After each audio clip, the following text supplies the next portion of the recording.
Straight line depreciation. What is depreciation? Lance? You don't know? Ooh, tough one. What if I say your car depreciates? What does that mean? Goes down. Very good. That's what depreciate means. When you buy a car, your car depreciates the second you drive it off the lot. It's not worth what you paid for it anymore. Depreciates. Some cars hold their value, some cars don't.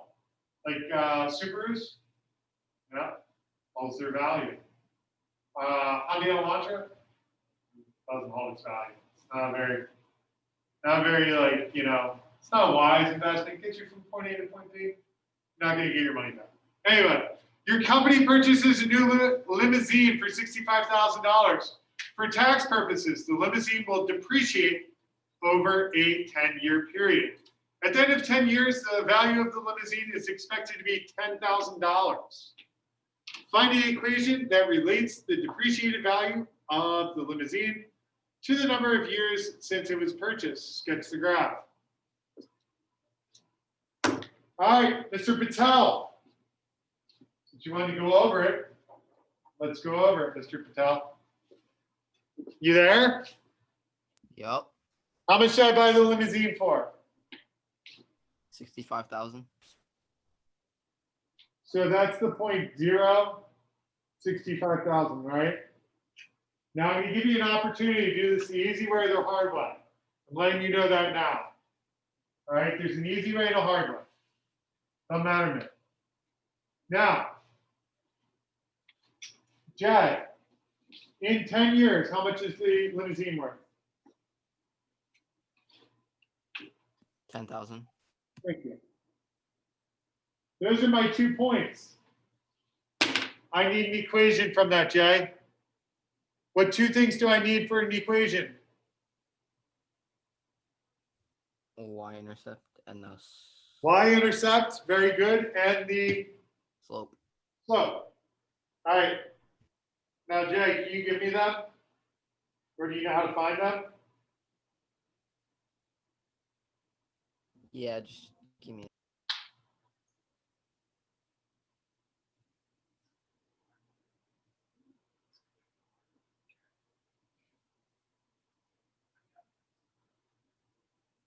Y equals 65,000.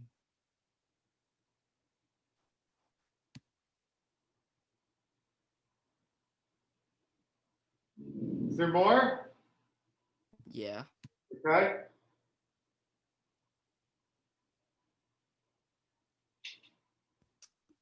Minus 10y. Well, you're not too far off. Your slope's a little janky. Okay, a little janky. First off, I really thought you were going to do this the hard way. It sounds like you're kind of doing it the easy way. I was even telling the class, I was whispering to them that you're going to pick the hard way. What is 65,000, Jay? The price of the new limousine. Yeah, but in terms of like an equation of a line, what is that? The slope. No, not the slope. What does B stand for? X-intercept. Other one. Y. Y-intercept. So B is 65,000 because it's the y-intercept. Now, why is it the y-intercept? Well, it's the y-intercept because, do you see how x is 0 here? Y-intercepts, right? That by definition, that's the y-intercept. Now, the other thing we need is the slope. Now, the slope is the rise over the run. In this case, this is x1, y1, x2, y2. So it is 10,000 minus 65,000 all over 10 minus 0. That is negative 55,000, right? Divided by 10. And that is negative 5,500. You with me on that, Jay?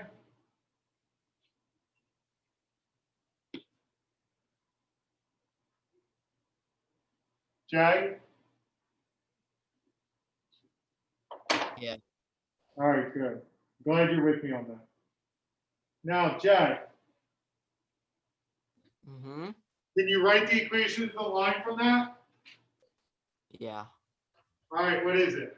Y equals 65,000 minus 5,500. Ah, very good. X. I'm going to write it the other way. Y equals negative 5,500 x plus 65,000. And I ran out of room to graph it. I'm not really worried about graphing it. We can all type that in. But what this means is each year that I have that limousine, it loses $5,500 worth of value until finally we just reach the end and it's pretty much just worth whatever it is in scrap.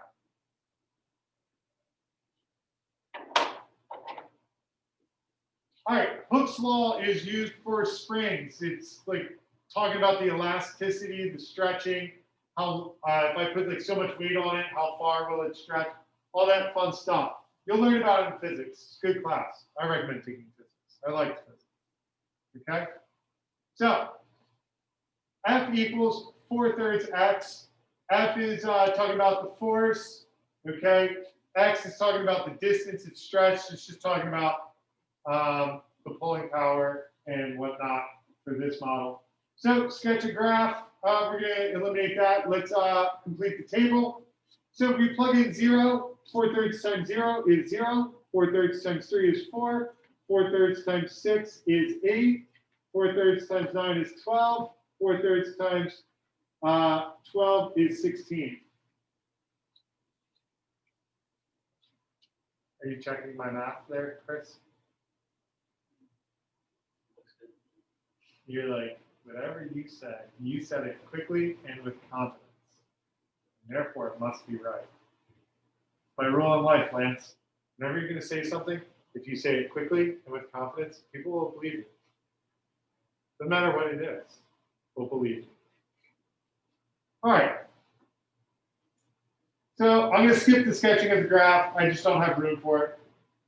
Now it says determine the required change in f if x is double. Explain your reasoning. Let's look at this. If the change in f if x is double. So if I go from 3 to 6, what happens here?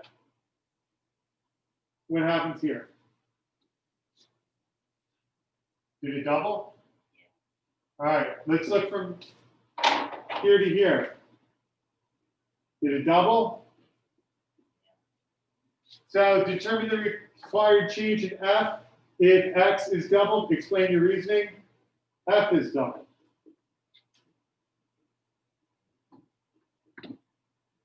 Okay, and that's from the graph. We just looked at the graph and interpreted it. Jay, is that good enough for you? Muy grande. Bien. Sí. Gracias. Leche fresca. I think that means strawberry milk. What is your? Why do you like strawberry over chocolate? Honestly. Let's not get into this debate on you. Nah, I think we should get back into this debate. Yeah, I think we should get back Yeah, into. that's disgusting. Listen, I and I really want to talk about slopes of graphs and linear equations, but maybe if we have time, we can talk about toaster strudels and pop tarts. Definition of slope. There's a lot that goes on with slope. I kind of think of it as a set of directions from one point to another. If you want to write any of this down, you can. Otherwise, you can always hit play on YouTube. Second, slope measures the steepness of a line. It tells me, do I want to ski down it or not? At a certain point, I just don't because it's too steep. That's what slope is. Okay, that's what's going through my brain. In math terms, it's the change in y over the change in x. That's given to us by y2 minus y1 over x2 minus x1. And then in algebra 1 terms, it's just rise over run. We can count blocks. All right, easy enough. Now, remember those directions I gave you guys a little while ago? Anytime you see a set of points, label it and write your formula, and then solve and simplify. It works for this too. Okay, that's why I kind of coined that stuff. So, if I want to find the slope of a line passing through each pair of points, all I'm going to do is I'm going to label my points x1, y1, x2, y2. Then I'm going to write my formula, which is y2 minus y1 over x2 minus x1. Then I'm going to substitute, which is 5 minus 2 over 4 minus 1. 5 minus 2 is 3. 4 minus 1 is 3. And then I would just simplify that to 1.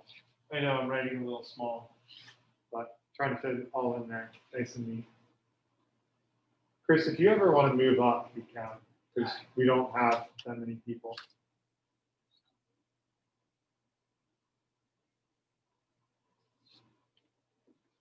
All right, for B, same deal, x1, y1, x2, y2.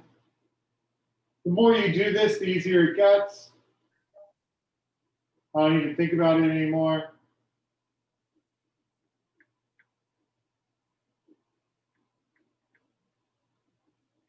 All right, I get 1 minus 4 over 2 minus negative 1. 2 negatives make a positive, so I get negative 3 over 3, which is negative 1. Couple things you should know, and I'm going to take a moment to draw these off to the side. These are just small little coordinate planes.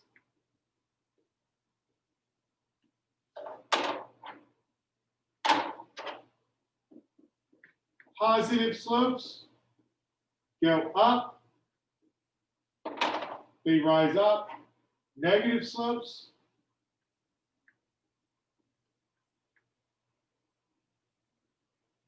they go down. Zero slopes, they're horizontal.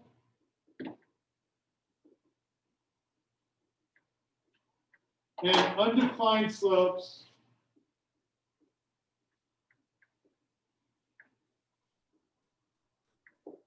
they're vertical. So when I'm doing problems, that stuff is flowing around my head, right? When I'm looking at this line, I'm thinking, hey, that line looks like a positive slope. So when I get my actual number, my slope better be positive. Okay?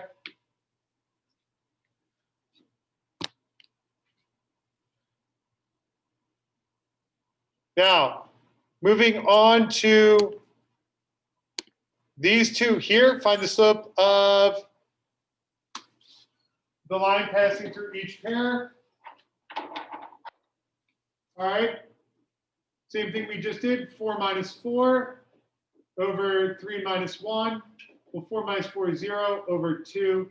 That's 0. This line is a horizontal line. Okay. Notice both of those are the same. If both my y values are the same, it's going to be horizontal.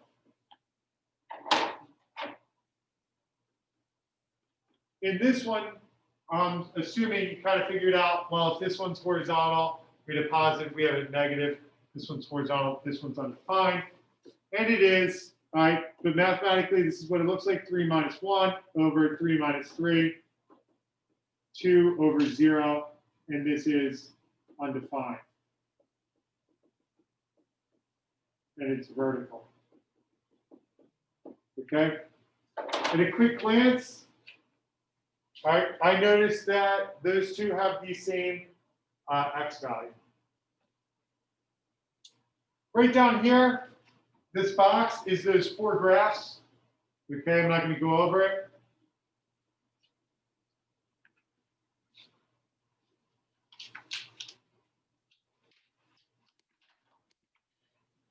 For this guy, sketch the graph of a line given 2x plus 3y equals 6.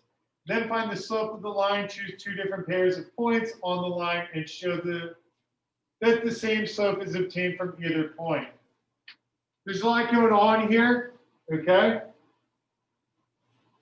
With this one, it's in standard form, 2x plus 3y equals 6. So they went ahead and followed the pink steps to get y by itself. This is probably the best way to do this problem because it gives you all of the information you want. It gives me my slope. It gives me my y-intercept. That allows me, okay, remember you start at your y-intercept and then your slope is a set of directions. You would go down 2, to the right 3, okay, down 2, to the right 3. It's a set of directions, kind of like a staircase.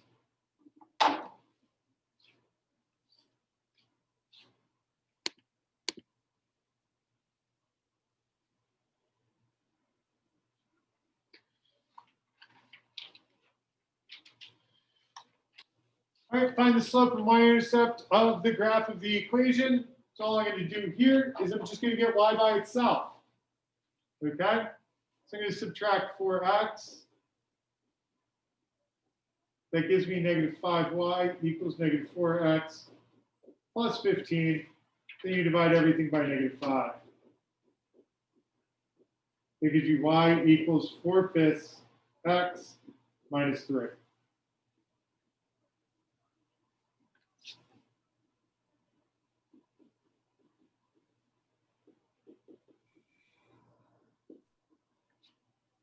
So I'm going to plot a point at negative 3.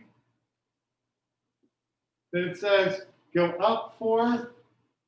1, 2, 3, 4. To the right 5. You can keep doing that. Up 4. To the right 5. Okay. Let's see, down 4.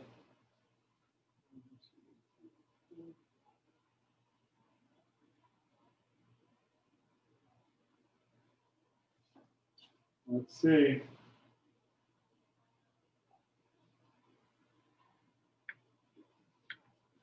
It's not bad.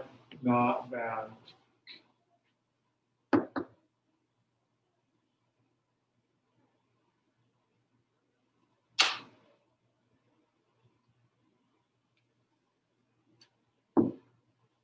Any questions? All right. I think it's a good place to stop for the day.